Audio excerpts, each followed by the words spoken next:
These are 10 tips by Magnus Carlsen that will make you better at chess. Tip number 1. Analyze games. Here Magnus talked about the importance of analyzing games. Not just yours, but even the games of grandmasters. He also mentioned that you really have to analyze from all formats. That means bullet, blitz, and classical. Magnus's idea is that you can understand how people think by watching it and use that knowledge in your own games. Here, let's take a random Magnus game from the database and analyze the endgame. It's move 38 and this is the position. Magnus has the white pieces, and he is playing against Gregory Kaidanov. But what can we analyze here? First, the color of the squares. Take a look. Every major piece is standing on a white square, and that's not a coincidence. Magnus has the white squared bishop, so he wants everything protected. But another major reason is because the opponent has the black squared bishop. Since nothing is in a black square, that bishop is effectively useless. Second thing to analyze is the power of this passed pawn. If you have watched my pawn video, then you probably know how passed pawns can really dominate the game. But mayhem, why doesn't the opponent just take the free pawn? Because if he takes, Magnus can instantly fork both rooks. And finally, the threat of checkmating the king. Magnus's next move is taking the pawn here with the bishop, because if rook takes, then it's just mate. Congratulations, you just analyzed an endgame. Tip number 2, take breaks. I'm sure all chess players have experienced this. One day you are fine, but on some special days, you just can't seem to win any games. And then you look at your rating and you see that you've dropped almost 100 points. That is normal, and Magnus knows this better than anyone. I mean, the guy has played for almost 30 years, and he knows that chess is a mind game. If you are tilted, your chances of winning lower, so your best bet is to take a break and try a bit later. Tip number 3. Try different openings and styles of play. Recently, I did a video explaining how Magnus Carlsen really plays by looking at data. In that video, we found out that Magnus has 4 favorite openings, but he still likes to go on tournaments and try different combinations and variations. In the endgame we analyzed, if we go back, we see that Magnus opened with Queen's Pawn, Mason variation. Basically, White opens with d4, opponent goes d5, then White goes bishop to f4. If instead of the bishop, Magnus had played pawn to c4, then it would have been a Queen's Gambit opening which Magnus regularly plays with or against. In this tip, Magnus also mentioned the importance of style of play.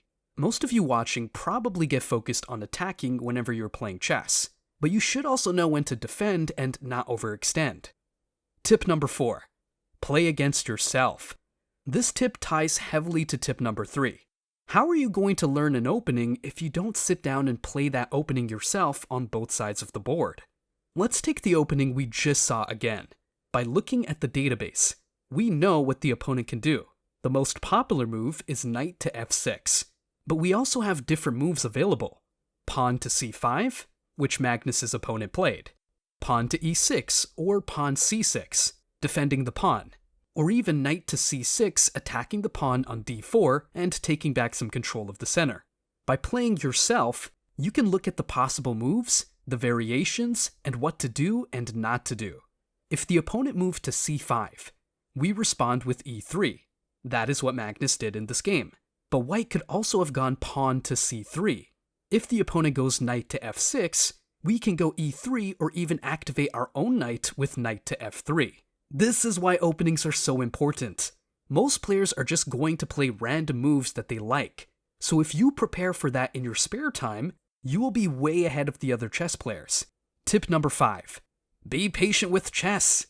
With this tip, Magnus wants you to know that chess is not a game where you can see results fast. It ties heavily to the previous tips. If you want to learn an opening, you need to be patient with yourself because you will not be able to remember everything and you will fail a lot of times. Some scientists say it takes 10,000 hours to master any skill, and that is pretty much true with chess too. Tip number 6. Study past players. Do you know this famous game here? Magnus probably knows it. Here is how the game went. After the opening, we have this position.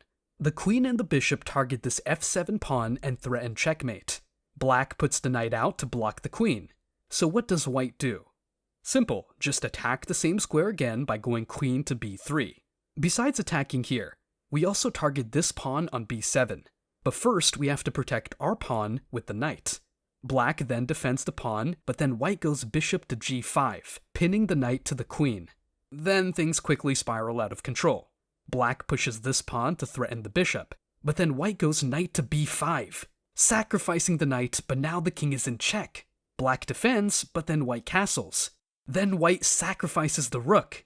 Then a few moves later, white sacrifices the queen so he can checkmate the king with the rook.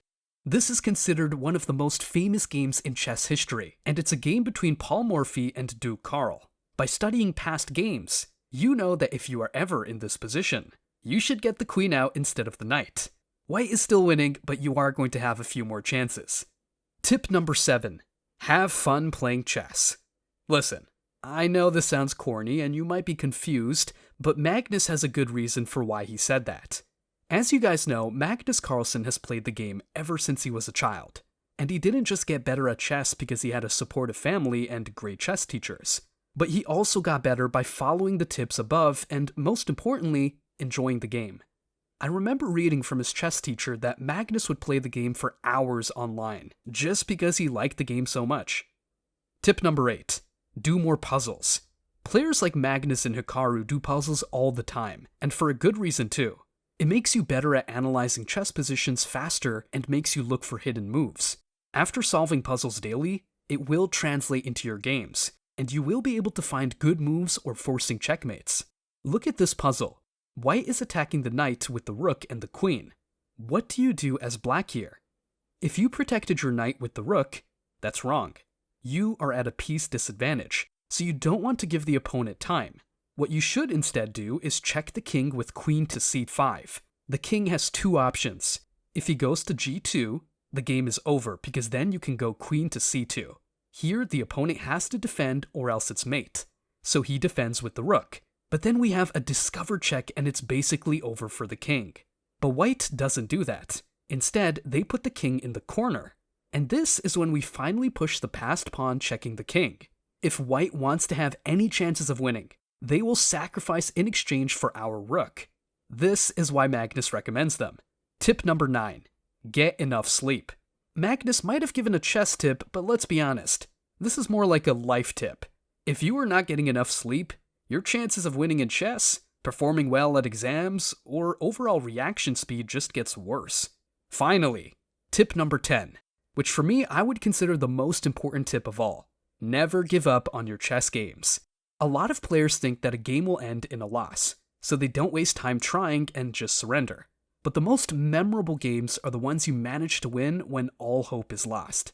This is why everyone in the chess world idolizes Magnus.